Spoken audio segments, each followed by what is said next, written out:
Hi, this is Martha Chapman, and I'm back with some more good food for our eyes, for our ears, and for our soul. The last time we spoke, we left off with Aaron and Moses and them not demonstrating God's holiness. And I wanted to read further because I was wondering, did they get some grace and it worked out in the eyesight of God and they got a second chance? But no, it didn't work out. And Aaron ended up passing away on Mount Hor in front of Moses and his son Eleazar.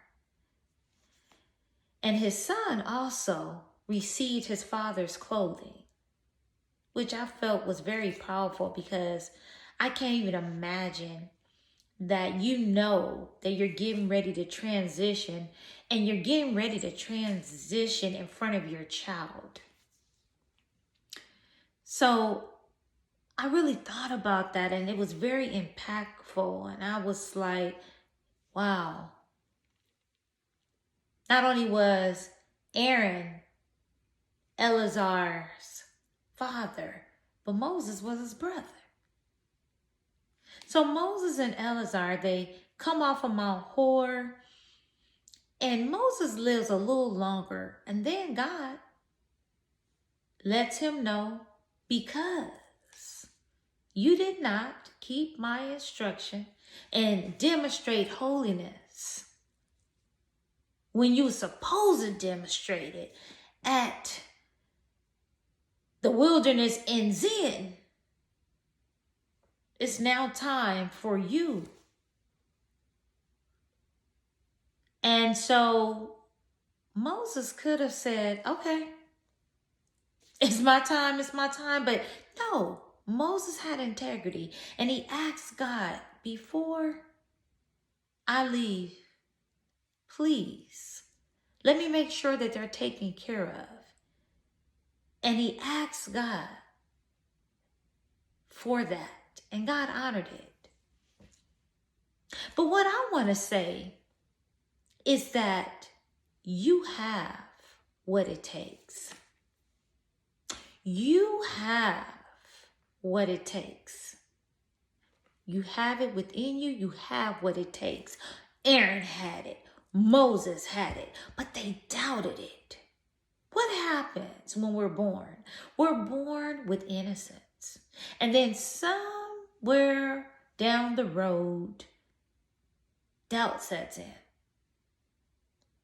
And then it makes us not believe that we can do any and everything. Because God says in his word, I can do all things through Christ that strengthens me. So I want you to say it in the mirror, make it personal, because it's true.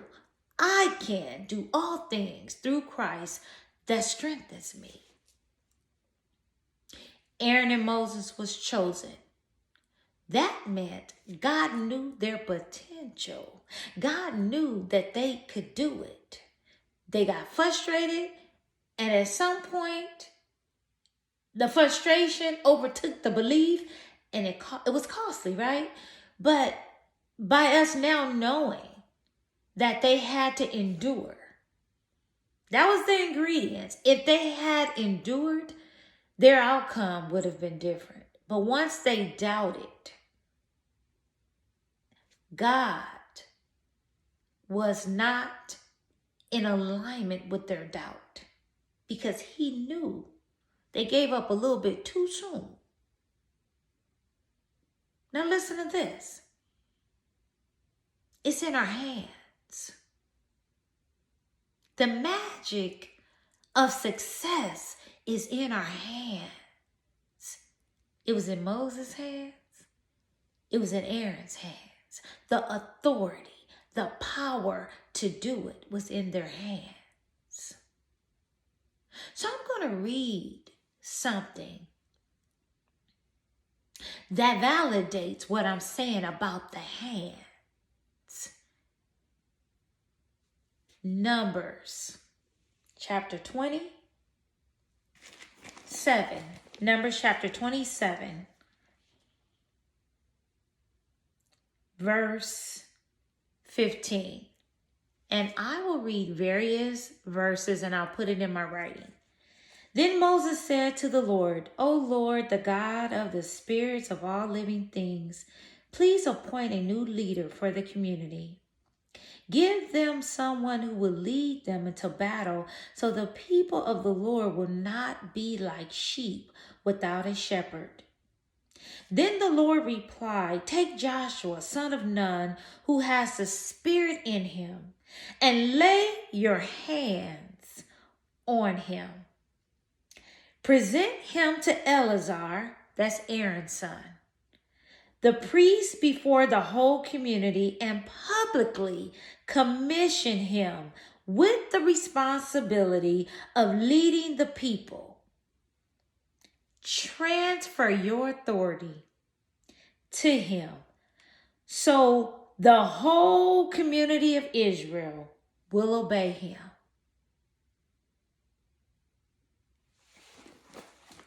I'm going to elaborate on transfer.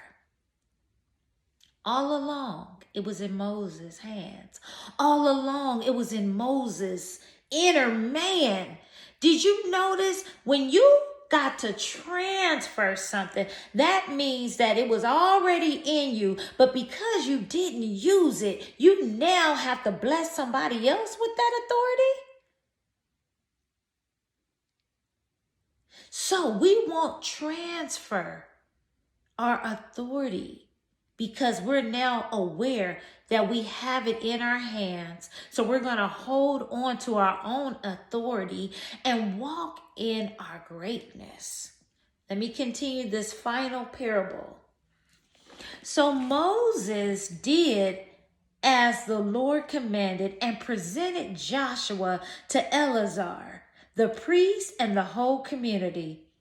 Moses laid his hands on him and commissioned him to his responsibilities, just as the Lord had commanded through Moses. It's in our hands. It's in our hands. Greatness is in our hands.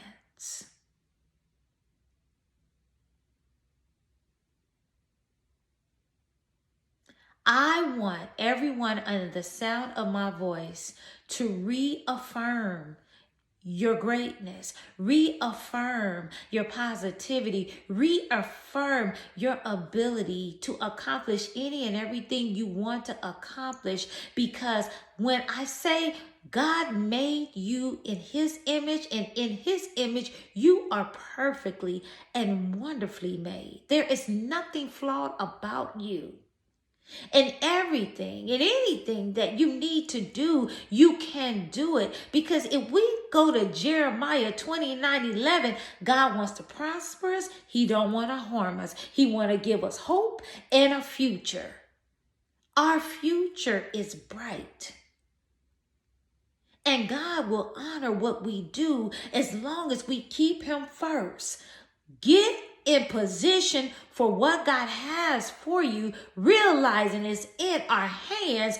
And when it gets hard, and when it gets dark, and when it gets heavy, and when it gets sad, and when you get tired, and when you get mad, you still have to go forward and endure to the end, because Moses and Aaron left the roadmap for us not to quit, because there's a consequence in quitting.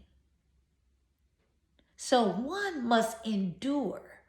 It's not an option. It's a demand. Endure to the end.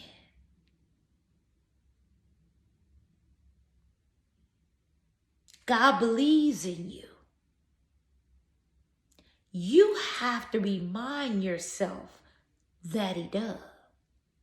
I have to remind myself that he does. So be blessed by this word. May it renew your hope. May it renew your way of thinking. May it renew your ability to move forward in your purpose, giving it all to God, knowing that your greatness is in your hands. Be blessed by this word. May it continue to remind you that you were born for a purpose in a time as this. God has you on every hand. Oh, yes, he does. Be blessed by this word. Please share it, like, comment, and subscribe to my channel. And until next time, keep shining.